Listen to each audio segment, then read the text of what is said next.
Dear friends, Namaskar. My name is Prashant Pal. I am going to talk about the basics of an NGO. So, NGOs are typically known with different names. So, many times NGO, NPO, CBO, which is community based organization, VO, voluntary organizations. So, these are the different names which is used by corporate funding agencies, grant making agencies to talk about different organizations which are known as a not-for-profit organization, which is non-government organizations also.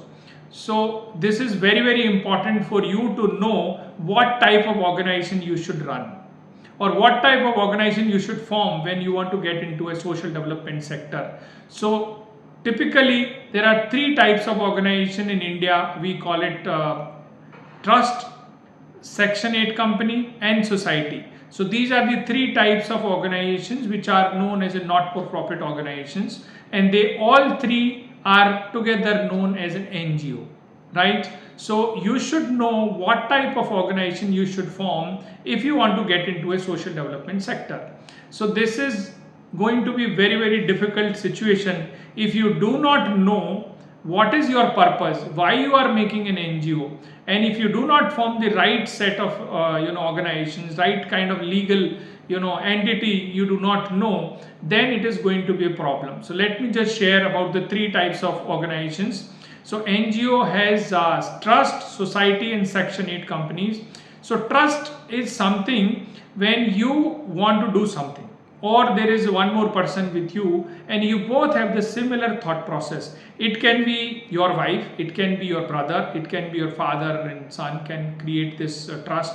So you need minimum two people, and two family members can also form an trust, or it can be two friends also, two colleagues can come together and form a organization which is called trust. So trust has a minimum compliances, means the government of India or state governments has minimum compliances when it comes to the trust.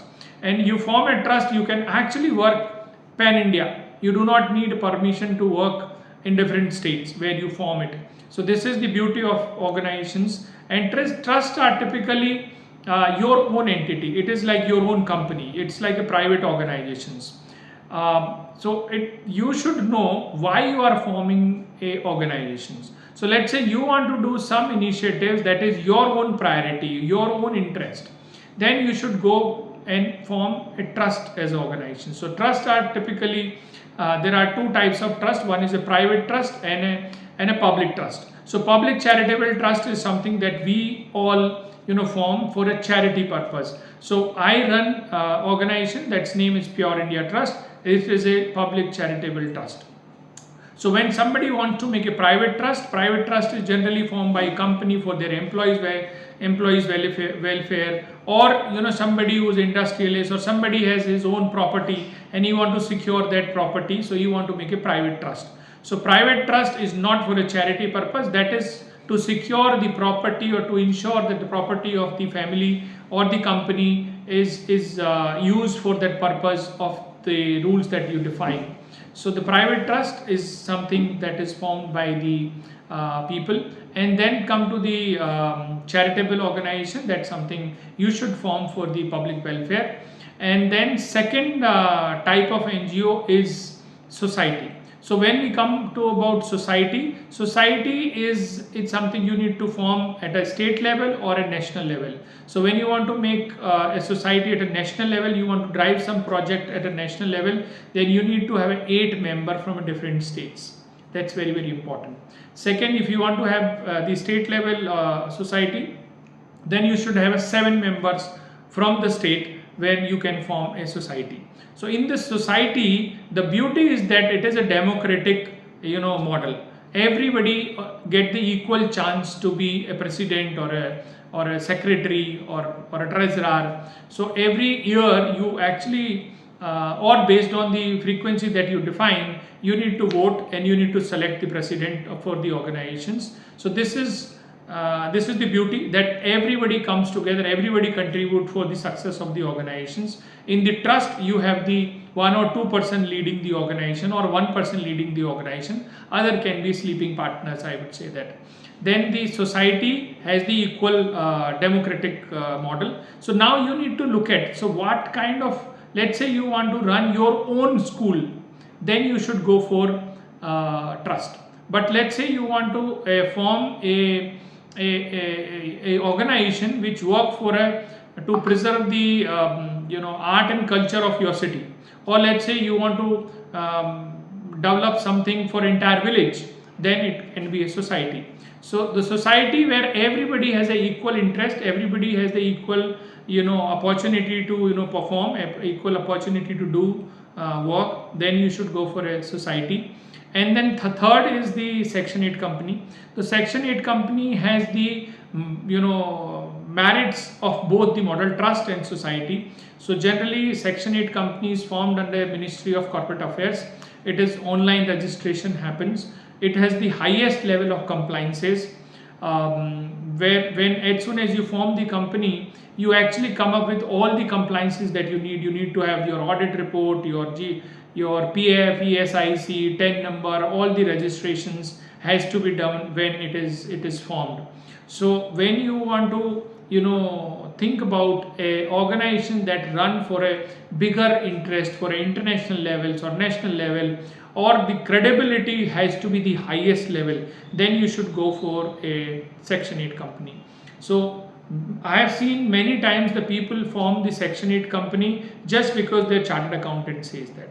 So I would like to say that the chartered accountants will get the highest return when you form a Section 8 company, because every kind of compliances that you need to follow, you will have to pay for that. So that is the reason they generally suggest the Section 8 company. Of course, this has the highest credibility, highest compliance level, and the highest trust factor is there in the Section 8 companies. But there are demerits as well, because let's say you want to form and then you do not want to work immediately, you might want to work after a few years, or you want to do some very small things not at a high level, then the cost of running that Section 8 company is going to be very high. But in case of trust, you just need to do 1 year audit, and then you do not need much compliances in case of trust. Similarly, in case of society, you need to have an annual meetings, your board members meetings, and then everybody get equal rights. And then let's say you form this society, and tomorrow your organization grows and somebody take lead, means you will not be a president, you will not be the leader of the organization. That might happen because somebody who come in the power, who has more number of votes, can become a president of the organization. So like this, so we need to think about what kind of organization you should form. For the Section 8 company, again you need 2 people to form, and it has to be done online. You can register your Section 8 company from anywhere in India. Trust can be registered in your own state. So every state has a different rules. Like if you go to Maharashtra has a different rules, where if you register a trust, they give you the certificate of a society, certificate as well as the trust deed. So trust deed is a very simple things. If you register your trust in Delhi, you do not get the certificate, you just get the trust deed. So, but let me just share, I have been running Pure India Trust since last 11 years and we have not faced any challenge so far. We are working with more than 30 corporate partners. We did not had any challenge in terms of the trust. It depends how you run these organizations. So that is the most important things. So I hope this video clarifies your doubt about what type of organization you should form, and you should know very clear that what kind of purpose or what purpose you want to achieve through the organizations before you form an organization. So trust, society and Section 8, all three has the equal rights, equal opportunities, equal importance for yourself especially. But when you grow, there is a possibilities that you have the high credibility with Section 8 companies, but your decision making can be decentralized when it comes to the society. So let's think about it. If you have any query, please do comment, and I will try to clarify your point. But if there is something very specific, you should talk to your chartered accountant.